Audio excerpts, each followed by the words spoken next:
Halo Sobat Investment, selamat datang di official YouTube Pacific Capital Investment. Saya Indi, selamat datang di Investment Climate pekan ketiga bulan Mei 2024. Berikut penjelasannya. Untuk tema Investment Climate pada pekan ini, kami mengambil tema Quarter 1 Solid Earnings Bolster Market. Karena memang pekan lalu mulai musim rilis laporan keuangan ya untuk saham-saham mega caps atau market capitalization terbesar di pasar Amerika Serikat. Dan juga musim laporan keuangan juga di pasar Eropa dan pasar Asia ya. Jadi yang kita tunggu di sini sebenarnya yang paling penting itu dari Magnificent Seven stocks nih, misalnya seperti Apple, Microsoft atau Nvidia.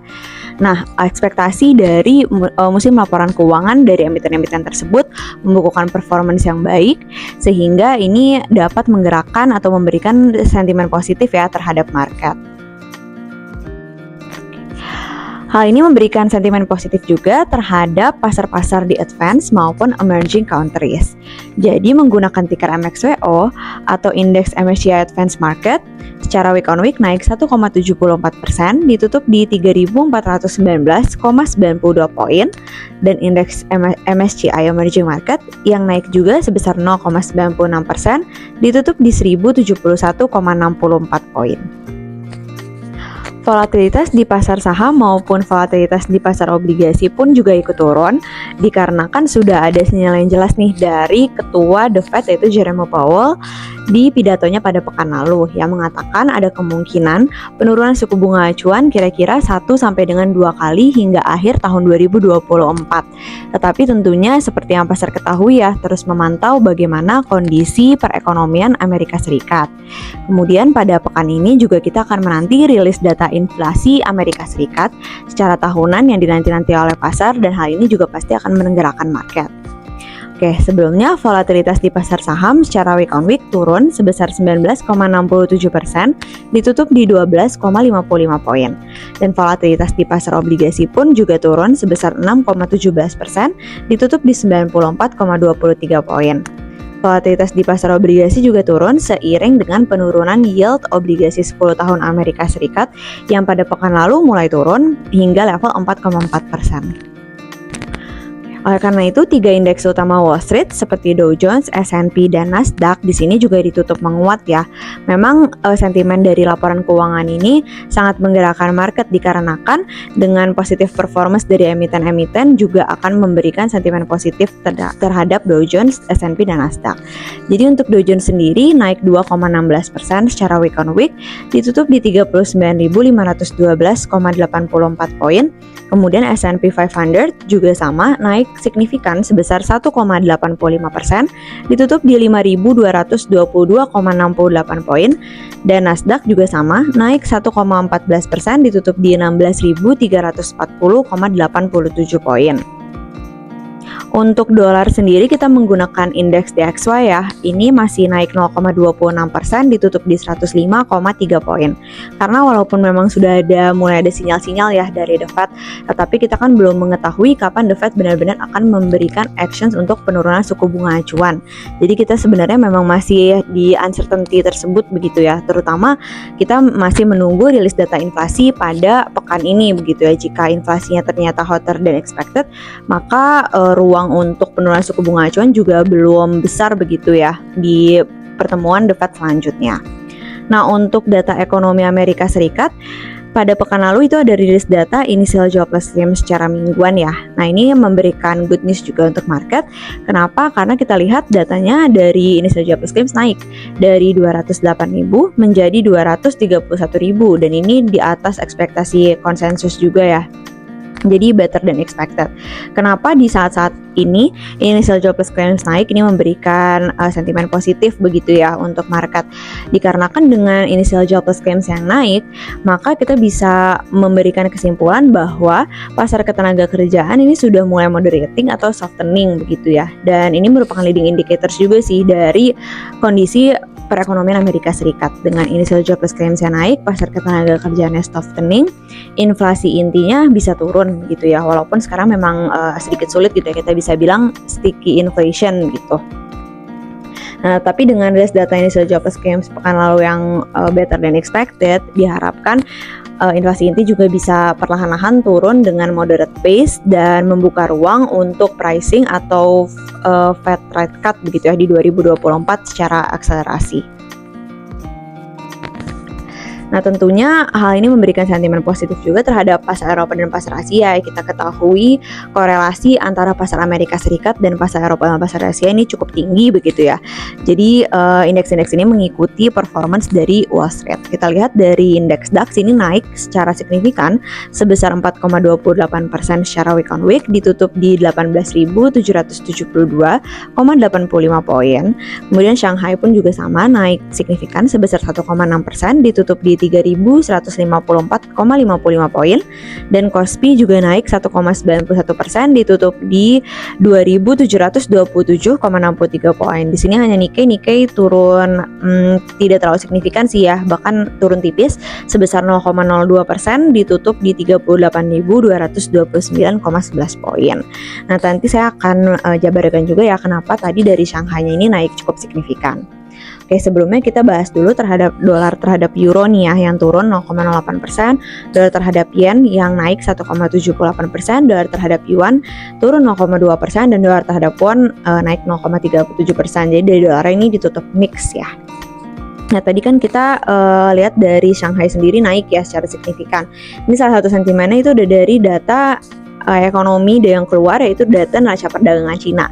Kita lihat di sini untuk bulan April ini surplus, dan kegiatan ekspor maupun impor Cina itu naik gitu ya. Ekspornya juga lebih besar dibandingkan impornya.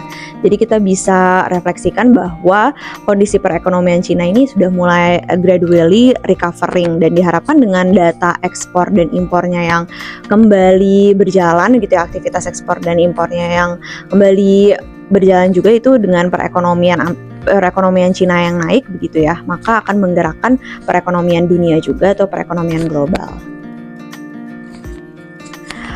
Oke, untuk komoditas sendiri sebelum kita membahas tentang harganya, kita lihat dulu dari summary-nya, itu dari indeks Bloomberg Commodity secara week on week naik 1,43%, ditutup di 102,79 poin. Harga-harga komoditasnya ini tadi seperti yang sudah saya sampaikan ya, karena kegiatan ekspor dan impor Cina begitu, yang diharapkan dengan demand-nya juga akan naik gitu ya. Jadi dari minyaknya pun sendiri jenis WTI naik 0,19%, tetapi dari Brent-nya memang masih turun 0,2%. Jadi tutup mix. Ini karena kita juga terus memantau rapat OPEC Plus nih ya, karena ada rencana pemangkasan lagi. Nah, dari pemangkasan produksi ini juga memberikan sentimen positif nih yang dapat menggerakkan harga minyak naik kembali. Nah, tadi untuk minyaknya. Sekarang untuk batu baranya. Untuk batu bara secara week on week turun 0,52%, ditutup di 144,4 US dollar per metric ton. Di sini untuk batu bara sendiri dan CPO ya, tentunya kita melihat apakah heat wave nih. Kita kan ketahui ya di negara-negara Eropa, di negara Asia begitu ya, sedang dihadapi oleh heat wave. Yang perlu kita lihat kan apakah siklusnya ini akan berjalan dengan lama atau tidak begitu ya. Jika berjalan dengan lama, maka dari sisi batu bara memang ke demand. Jadi ketika heat wave-nya itu terjadi dengan lama, dari negara importir terbesar batu bara yaitu India dan Cina, di mana akan naik dan harga batu bara juga bisa naik lagi. Tapi kalau dari sisi CPO-nya itu dari sisi supply-nya begitu. Jika terjadi heat wave, nanti kan dikhawatirkan ada supply chain disruptions begitu ya, dari minyak sawitnya produksinya akan berkurang, di mana naik, harganya juga akan naik. Oke, selanjutnya untuk emas sendiri di sini naik 2,55%. Emas ini cukup bullish ya pada pekan lalu begitu. Kemudian untuk nikelnya sendiri ditutup melemah 1,48%, timah ditutup menguat 0,34%, dan tembaga pun juga sama menguat 0,95%. Untuk nikel, untuk timah dan tembaga tadi naik juga ya gitu. Oke, lanjut untuk ke pasar Indonesianya nih ya. Ini sedikit tidak inline dengan performance dari pasar Amerika dan pasar Eropa dan pasar Asia lainnya gitu ya. Jadi dari IHSG secara week on week ditutup melemah 0,64%, ditutup di 7.088,8 poin, dan LQ45 melemah 1,1%, ditutup di 893,43 poin. Di sini karena kita ketahui sendiri pada pekan lalu hanya ada 3 hari kerja ya, jadi produktivitasnya menurun dan dari volume perdagangannya juga kurang gitu ya. Jadi mengapa IHSG dan LQ45 ini melemah gitu pada pekan lalu. Nah, untuk di pasar saham, investor asing mencatatkan net sell sebesar 2,99 triliun, kemudian di pasar obligasi mencatatkan net buy sebesar 3,79 triliun. Dolar terhadap rupiah melemah 0,24% sehingga rupiah sekarang berada di level 16.045 poin. Untuk sektor-sektor IHSG pada pekan lalu yang menjadi top gainer itu dari sektor basic material yang naik 2,13% secara week on week. Kemudian dari sektor energi pun juga sama, naik 1,41%. Di sini menjadi top gainers juga ya. Yang menjadi top laggers itu dari sektor finansial. Kemudian industri begitu ya, dari sektor keuangan turun 1,36%, industri turun 2,07%.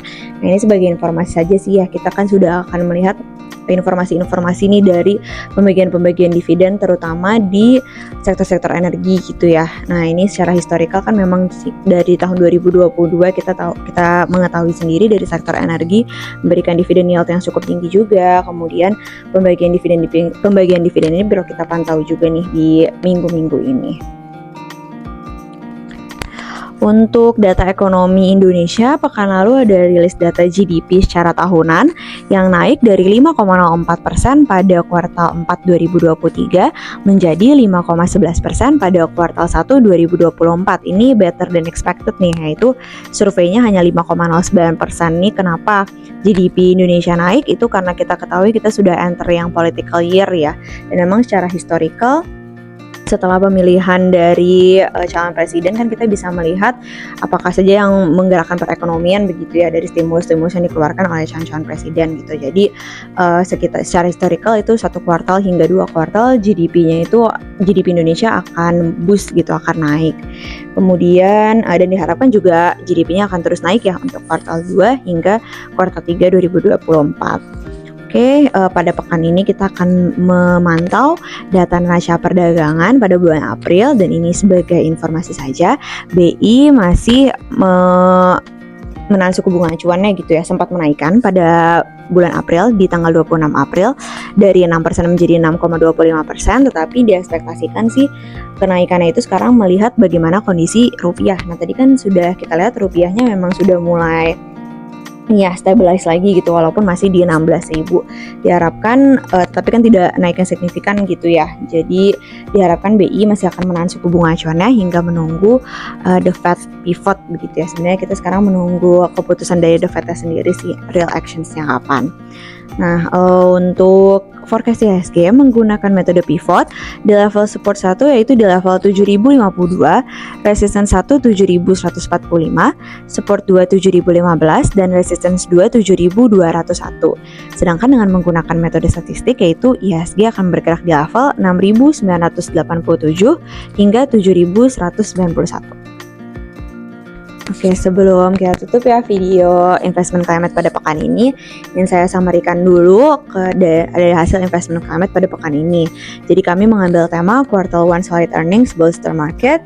Kenapa? Karena pada pekan lalu itu sudah mulai musim rilis laporan keuangan untuk kuartal 1 2024. Dan memang beberapa emiten diekspektasikan memberikan positive performance ya dari sisi top line maupun bottom line. Ini memberikan sentimen yang sangat positif juga ya. Kita ketahui dengan emiten-emiten yang membook positive performance juga diharapkan harga-harga sahamnya juga naik begitu ya, dan ini dari performance marketnya pun juga sama boost gitu. Karena itu dari indeks MSCI Advanced maupun Emerging Market secara week on week naik dan volatilitas pun juga turun, dengan yield pun juga turun, dengan yield obligasi 10 years dari Amerika Serikat turun juga. Ini memberikan good news juga nih untuk market. Kenapa? Karena kita ketahui emiten-emiten pasti kan ini ya menggunakan pinjaman begitu ya kalau misalnya kita mau ulas kembali gitu. Nah, ketika yieldnya sudah mulai turun, maka diharapkan pinjaman-pinjaman di situ bisa berkurang begitu ya untuk emiten-emiten. Tidak seberat di tahun-tahun sebelumnya, sehingga net income-nya juga membook positive performance dan margin-margin dari emiten tersebut juga terjaga hingga 2024.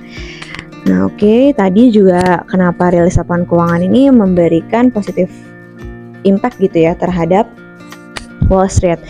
Dari Dow Jones, S&P dan Nasdaq ini juga naik begitu. Kemudian kita lihat ada salah satu sentimen lagi nih, kenapa 3 indeks utama Wall Street naik, yaitu dari data ekonomi, yaitu initial jobless claims yang naik dari dua pekan sebelumnya dan di atas ekspektasi konsensus. Ini kan memberikan bolster gitu ya, memberikan confidence terhadap market bahwa pasar ketenaga kerjaan mulai softening dan diharapkan inflasi inti bisa turun. Kita memantau inflasi headlines dan inflasi inti data ekonomi yang akan rilis pada pekan ini.